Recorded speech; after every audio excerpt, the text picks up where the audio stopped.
Morning to all. My name is Priyanka Gaur and मैं JKILS में गुजराती की टीचर हूँ, गुजराती पढ़ाती हूँ।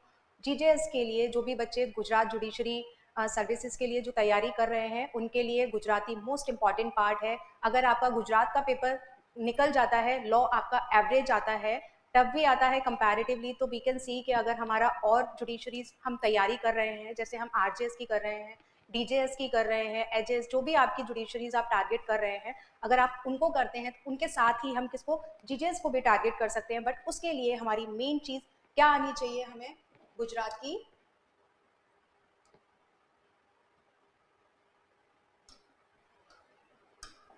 गुजराती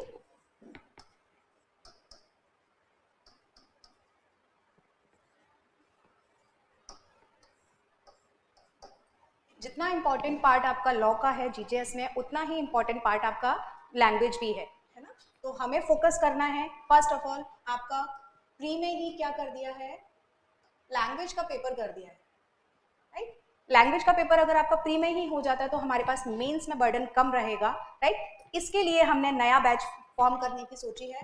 2 जनवरी से आपका नया बैच स्टार्ट हो रहा है, जिसमें आप सभी का मोस्ट वेलकम। उसके अलावा 5 डेज आपकी क्लासेस रहेंगी जो फ्री डेमो है, आप बैठकर देखिए। फिर भी आपको कोई डाउट्स रहते हैं, कोई डाउट्स बच जाते हैं कि क्या मैं कर सकती हूँ, क्या मैं नहीं कर सकती, वो सारे डाउट्स आपके किस में क्लियर हो जाएंगे, डेमो के दौरान ही क्लियर हो जाएंगे कि हाँ क्या मुझे समझ आ रहा है, क्या मुझे समझ नहीं आ रहा। My name is Priyanka Gaur. मैं JKILS में 2019 से पढ़ा रही हूँ गुजराती, एंड आप जब तक हमारा सहयोग करेंगे तब तक हम पढ़ाते रहेंगे।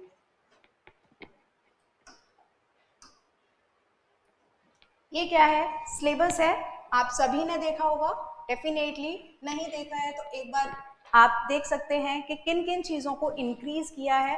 जैसी पहले थी वैसे की वैसी कौन कौन से बेयर एक्ट्स हैं जो हमारे बने हुए हैं, राइट। ये पार्ट 1।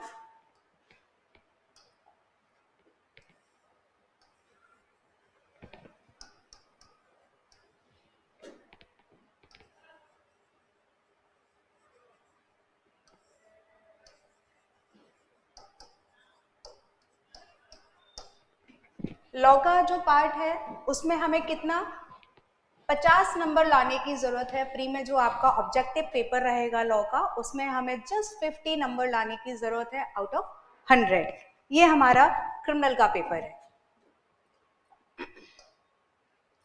ये सिविल पार्ट में दोनों पेपर हमारे साथ साथ आते हैं, जिसमें ऐसा बाइफिकेशन कुछ नहीं है कि कितने क्वेश्चंस हमारे किस पार्ट से पूछे जाएंगे, क्रिमिनल का कितना आएगा और सिविल का कितना आएगा, राइट।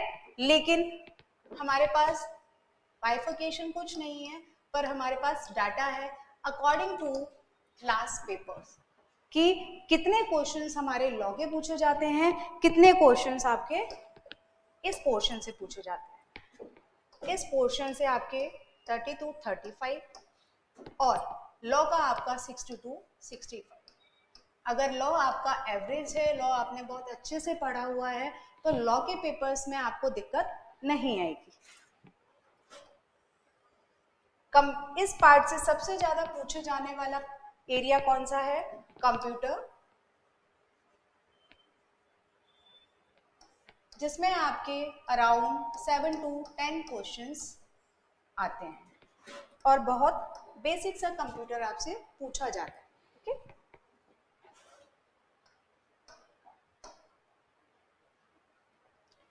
मेन हमारा ये है जिसके लिए हमें मेहनत करनी है। आप 100% मेहनत करेंगे तो हमें 40% रिजल्ट मिलेगा। अब प्रश्न है, नई लैंग्वेज है, कैसे करूं, कैसे समझ आएगी। उसके लिए हमें, जैसे हम 1 2 3 से हम मैथ पढ़ना स्टार्ट करते हैं, ABCD से हम किसी भी इंग्लिश को अगर हम पढ़ना स्टार्ट करते हैं ABCD से ही हमने स्टार्ट किया था, तो अभी हम इंग्लिश पढ़ पाते हैं, लिख पाते हैं, इजीली बोल पाते हैं। सेम वे हमें गुजराती को भी क्या करना है, टारगेट करना है। अब ये क्या है, सबसे पहले आपका आता है निबंध। ये आपका है पैसेज राइट, समानार्थी,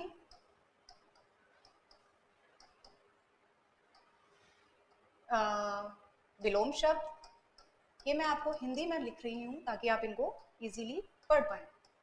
पत्र, आपका ये ट्रांसलेशन, और शॉर्ट नोट्स,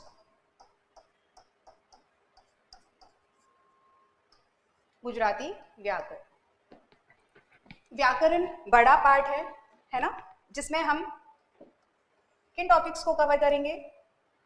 जैसा कि हम पहले के पेपर्स को देखते आ रहे हैं, उनके बेसिस पर हमें क्या करना है?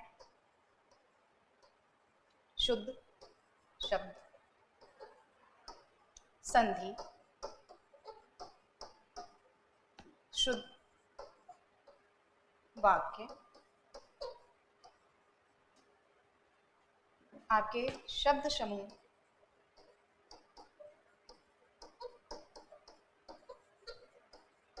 एक शब्द, रूढ़ि प्रयोग। इसके साथ ही हम करेंगे संज्ञा, सर्वनाम, विशेषण, क्रिया, जो भी हमारे व्याकरण के पार्ट होते हैं, जिनमें अगर हमसे कुछ भी पूछा जाए तो हम उसको इजीली आंसर कर पाएं। संधि में जैसे संधि जोड़ना और संधि छूटी पाड़ो मतलब संधि तोड़ना, राइट। इसके अलावा शॉर्ट नोट्स की अगर हम बात करते हैं तो शॉर्ट नोट्स क्या हैं? शॉर्ट नोट्स हमारे जस्ट लाइक आपको कोई टॉपिक दे दिया, करंट का आपका कोई टॉपिक दे दिया, या फिर आपका कोई जीके है, जीएस है और गुजरात से रिलेटेड आपसे कुछ पूछ लिया जाता है, तो शॉर्ट नोट्स में उसमें आपको लाइन मेंशन करके दी जाएंगी, कितनी लाइंस का वो आपसे लिखवाना चाह रहे हैं। 8 हो सकती है, 10 हो सकती है, 15 हो सकती हैं, राइट। एंड ये भी मैं आपको करवाती हूँ। समानार्थी एंड विलोम शब्द जो हमारे आते हैं, समानार्थी, विरोधार्थी, विरोधाभासी, जो भी कहें इनको, ये हम क्लास के दौरान ही करते हैं। पर्टिकुलर आपका एक वर्ड आपसे क्या कहता है, वो आपसे क्या आंसर चाहते हैं, राइट। इधर का इधर भी अगर पूछ लिया जाता है तो आप उसको इजीली लिख पाए। एक बार इसको आप अच्छे से देख लीजिएगा। मोस्ट इंपॉर्टेंट पार्ट, जिसमें क्या है, कंफ्यूजन आपका टिल जब तक आप फॉर्म नहीं भरते, इवन इंटरव्यू तक भी बच्चों को कंफ्यूजन बना रहता है कि किन चीजों को हम पहले अरेंज करें, राइट। तो हमें क्या करना है, ये जितने भी आपके एलिजिबिलिटी क्राइटेरियाज हैं, इनको हम पहले से अपना मैनेज करके रखेंगे। अगर हमारे पास में नहीं है तो पहले से हम उनको अप्लाई करेंगे ताकि हम उनको प्री के पहले अरेंज कर सके। हमारा जब फॉर्म फिलअप किया जाता है प्री का, उससे पहले ही हमें जरूरत पड़ती है। जैसे एआईबीई का फॉर्म, एक केस है, अब मान लीजिए एआईबीई का आपने सिर्फ फॉर्म फिल किया हुआ है, एग्जाम कंडक्ट नहीं हुआ, और या फिर ये अगर हो जाता है रिजल्ट आपका नहीं है, तो आप क्या कर सकते हैं, जो हमारे पास में इनरोलमेंट नंबर होता है, राइट, आपने सिर्फ फॉर्म फिल किया, ना तो ये हुआ है ना ये हुआ है, ये हो गया है और रिजल्ट नहीं आया, तो हमारे पास में जो भी आपका इनरोलमेंट नंबर होता है उसके साथ में आप अंडरटेकिंग देखकर आप प्री में अपीयर हो सकते हैं। कंप्यूटर सर्टिफिकेट, इसके बिना आपका फॉर्म फिल हो जाता है जरूर, है ना, आप नो कर देते हैं तो भी आप आगे बढ़ जाते हैं, लेकिन ये आपका क्या है, जब भी आप पॉइंट देखेंगे नोटिफिकेशन में मस्ट बी लिखा हुआ है ना। मस्ट बी का मतलब है कि आपके पास होना ही चाहिए, कब, प्री से पहले पहले। आपके स्टेट गवर्नमेंट के द्वारा जो कंप्यूटर के सर्टिफिकेट्स आपको प्रोवाइड कराए जाते हैं, कोई भी स्टेट गवर्नमेंट को, वो आपके वहां पर मान्य होंगे, राइट। स्टेट बार, जो भी आपका स्टेट लगता है जहां पर भी आपने खुद को एज एन एडवोकेट आपने रजिस्टर कराया हुआ है वहां, एंड प्रैक्टिसिंग ऑल्सो। अब क्या है, बार काउंसिल और बार एसोसिएशन, दो अलग अलग चीजें हैं जिसमें आपको बार काउंसिल आपके रजिस्ट्रेशन होने का आपको सर्टिफिकेट प्रोवाइड करती है कि आप एडवोकेट की तरह इस स्टेट में आप रजिस्टर्ड हैं इस बार काउंसिल में।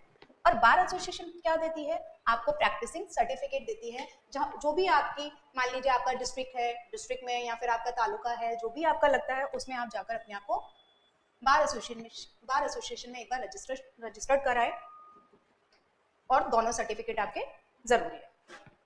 अब बैचेस कंपोजिशन की बात करते हैं, तो गुजराती लैंग्वेज हमारा चल रहा है, जैसे चलता आ रहा है ऐसे ही चलेगा। एंड गुजराती लैंग्वेज के साथ में माइनर्स कौन से माइनर्स हैं, ये वो माइनर्स हैं जो एक्सक्लूसिवली आपसे कहाँ पूछे जाते हैं, सिर्फ गुजरात जुडिशरी में पूछे जाते हैं, कहीं किसी और अदर जुडिशरी में वो कवर नहीं किए जाते हैं, राइट। और ओनली माइनर्स, इनको हम अपने क्लासेस के दौरान डील करेंगे।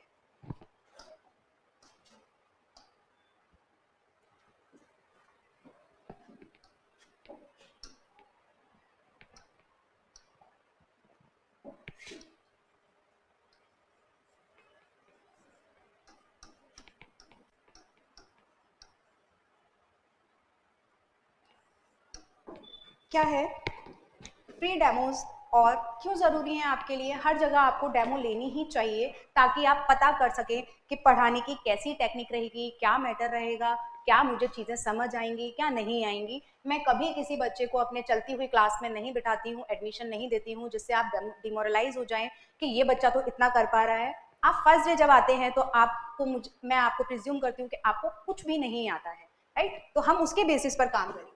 ये आप बैठकर देखें आराम से, एंड देन आपको लगता है कि आपको कंटिन्यू करना चाहिए, इट्स अप टू यू। वर्णमाला से हम स्टार्ट करेंगे। दिस इज अ ई, मात्रास, इसको बारहखड़ी बोलते हैं, day to day vocab, sentence construction, small sentence framing. Sentence constructions का मीनिंग है क्या कि हमारे सब्जेक्ट कैसे होंगे, हमारे ऑब्जेक्ट कैसे होंगे, हम हेल्पिंग वर्ब्स को कैसे अपने टेंस के अकॉर्डिंग मॉडिफाई करेंगे, ये सारी चीजें हमारे सेंटेंस कंस्ट्रक्शन में आएंगी। स्मॉल टेंसेस में क्या है? स्मॉल टेंसेस में हमें सबसे पहले मैं कौन हूँ, मैं कहाँ रहती हूँ, मैं कहाँ से बिलोंग करती हूँ, ऐसी छोटी छोटी सी चीजें हमें कवर करनी पड़ेंगी, राइट? फिर हमारे लीगल टर्म्स। अब लीगल टर्म्स हमारे क्यों जरूरी है? बहुत सारे लीगल टर्म्स हैं जो आपके सेम एज हिंदी चलते हैं, जैसे व्यक्ति, आरोपी, राइट? सिविल को सिविल यू कैन राइट, पर बहुत सारे टर्म्स आपके ऐसे हैं जिनको हमें अलग लिखना पड़ेगा, जैसे प्रोविजंस हैं, प्रोविजंस को हम चौपाइयों कहते हैं, सेक्शंस को हम कलम कहते हैं, है ना? तो ये सारी चीजें अगर हम पढ़ेंगे अच्छे से तो ही करके आएंगे। आपका लीगल पैराग्राफ्स भी आपसे पूछे जाते हैं, इसलिए हमें लीगल टर्म्स आने चाहिए ट्रांसलेशन के।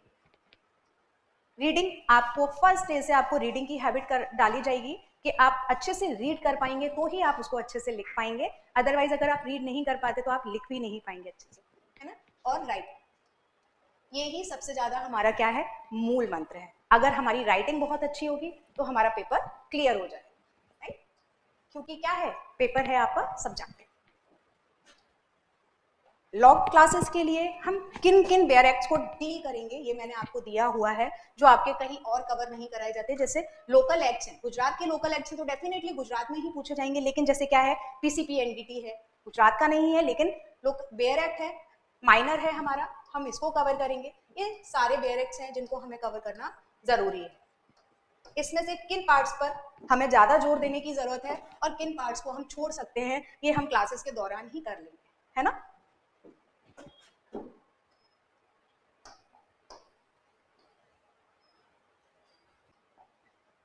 एक्चुअली क्या है, पेपर की मेरे पास पिक्चर ही थी, आप इसको जूम करेंगे तो ये आपको क्लियरली विजिबल होगा।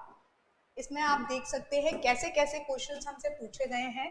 समानार्थी हमारा क्या है, मैंडेटरी है, आएगा ही आएगा। विरोधाभासी है, आएगा ही आएगा। रूढ़ि प्रयोग है, पूछते हैं, कई बार नहीं पूछते, लोकोक्ति भी है, कैसे पूछेंगे कैसे नहीं पूछेंगे, है ना? अब आते हैं हमारे ये अशुद्धियां, ये व्याकरण का पार्ट है सारा। अशुद्धियां पूछी हैं कि हमारे वाक्य में किस तरीके की अशुद्धियां हैं।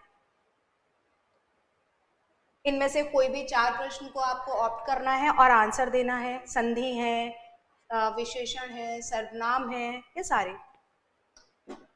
अब आप देख सकते हैं कि क्या है, जैसे सॉलिटरी रेपर और trial court must be remember, ये सारे हमारे किससे रिलेटेड हैं, लॉ से रिलेटेड पैराग्राफ्स हैं, जिसके लिए हमें लीगल टर्म्स आने जरूरी हैं।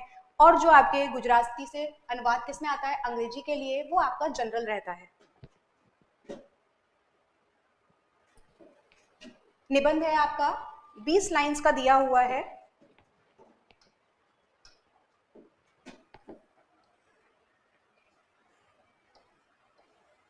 क्या है, 20 लीटिनो निबंध, 20 लाइन है। दैट मीन्स ऐसा नहीं है कि हम लिखकर 20 लाइन ही आएंगे।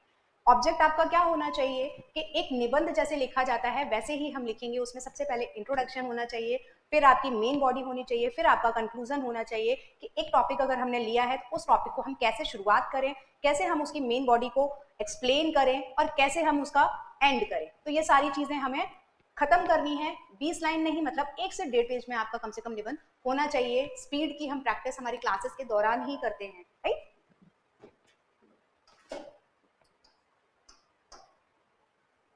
मेन टॉपिक है आपका हाउ टू क्रैक जीजेस।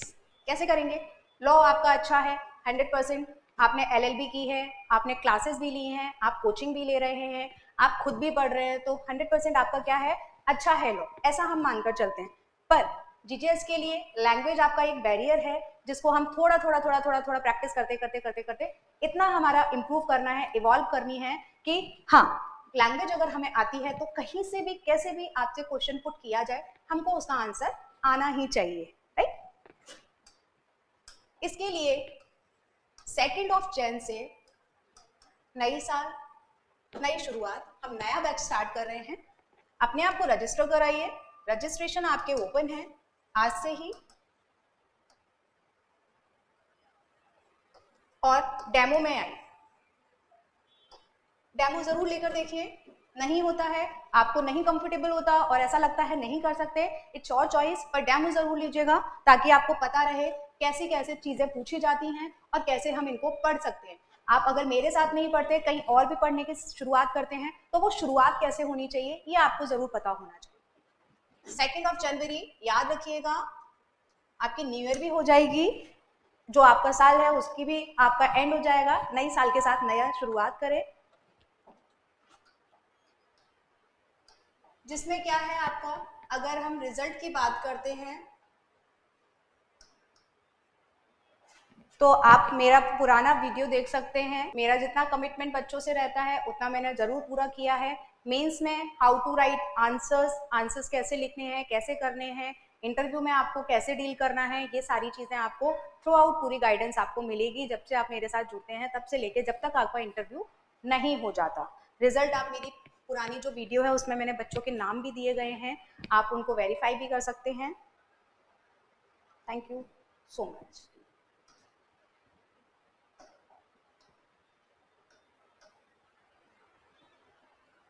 उसके अलावा आपको जो भी मुझसे क्वेश्चंस रहते हैं, लाइक मुझसे कुछ और पूछना है, कौन सी चीज़ें हमें कहाँ से अरेंज करनी है, क्या करना है, ये सब आप मुझे कॉल कर कर पूछ सकते हैं। फर्स्ट पेज पर मैंने आपको नंबर प्रोवाइड किए हुए हैं, यूजुअल आवर्स में आप मुझे कॉल कीजिए और जो भी आपकी क्वेरीज हैं आप पूछ सकते हैं। Thank you so much.